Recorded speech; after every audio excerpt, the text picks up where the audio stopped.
두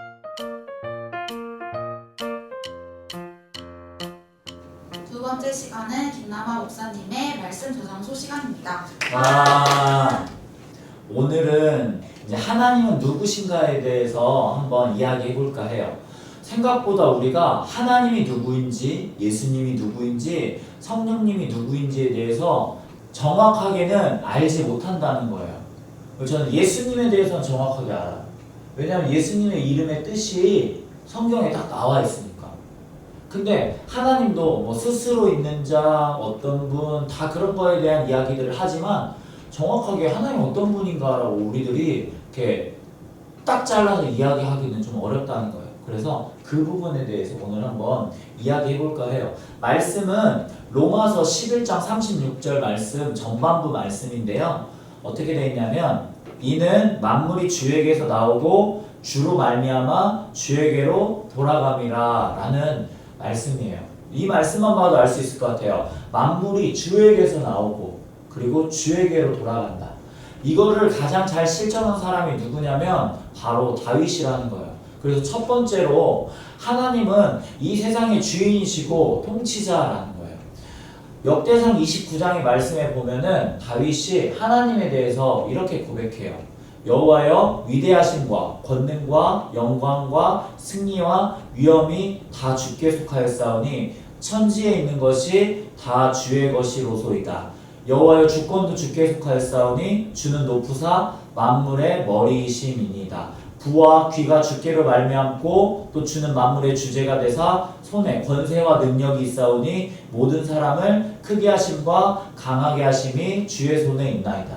이 말씀과 같이 하나님은 모든 것이 다 주님의 것이라는 것을 고백하는 다윗의 고백이 있다는 거예요. 근데 다윗이 이 고백을 언제 했냐면 모든 것들을 다 이루었을 때, 진짜 최고의 왕이 됐을 때, 최고의 권력을 가졌을 때 다윗이 이렇게 고백했다는 거예요. 자신이 가진 소유 그리고 모든 것들이 다 주님의 것이라는 고백을 통해서 하나님의 이 세상의 주인임을 깨닫게 해줬다는 거예요. 그와 반대로 욥이라는 사람이 있어요. 욥은요 모든 것을 다 잃었을 때 자신의 생명, 자신의 소유에 대한 통치권이 하나님에게 있다는 것을 고백했다는 거예요. 여러분이 가지고 있는 게 정말로 하나님의 것이라고 인정하시나요? 그리고 그렇게 고백하시나요? 그런 고백을 할 수 있는 우리들의 삶이 되길 원합니다.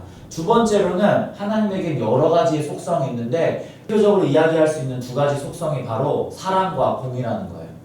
하나님에게는요 시간적인 영원성, 공간의 광대성, 그리고 전지전능한 주권적 능력, 그리고 불변성 등이 있는데요. 그 중에서도 정말 가장 대표적인 게 사랑과 공이라는 거. 그래서 사랑이라고 하는 거는요 하나님에게는 변함이 없는 사랑, 영원한 사랑이 있다는 거예요.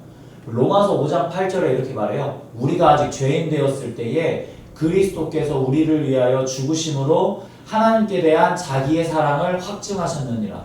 즉 다시 말해서 무슨 말이냐면은 하나님의 사랑이 제대로 나타난 것이 십자가인데 자기 자신이 십자가에 돌려 죽으심으로 우리의 죄를 대속하셨다라는 거예요. 그와 조금 반대되는 이야기지만 공의 또 하나님의 속성이라는 거예요.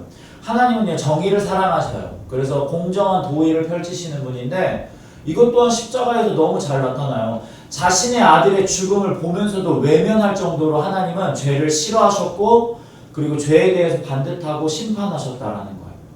그런 사랑과 공의의 하나님이 우리들의 삶 가운데 있다라는 것, 그리고 그 하나님 그렇게 사랑과 공의가 가득하신 하나님이라는 걸 잊지 않았으면 좋겠습니다.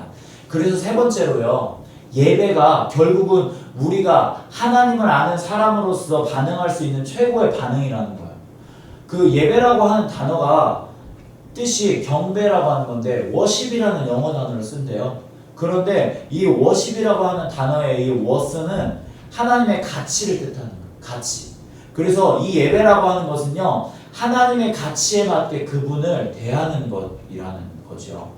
아까 다윗이 고백한 이 역대상의 말씀 가운데 13절에 우리 하나님이여 이제 우리가 주께 감사하오며 주의 영화로운 이름을 찬양하나이다. 그래서 하나님께 예배하러 나오는 사람은, 만나러 오는 사람은 이 축제의 즐거움을 누리고 그 영화로운 이름에 걸맞게 찬양하는 게 바로 예배라는 거예요.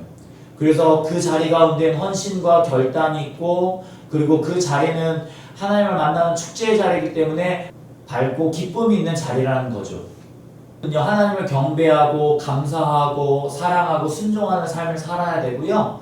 그래서 하나님을 잘 알고 많이 아는 것은 우리의 마음을 더욱 겸손하게 하며 또 하나님으로 인하여 큰 용기와 위로를 얻게 하는 그 능력이 있다라는 거예요. 하나님 그런 분이라는 것을 잊지 않았으면 좋겠습니다.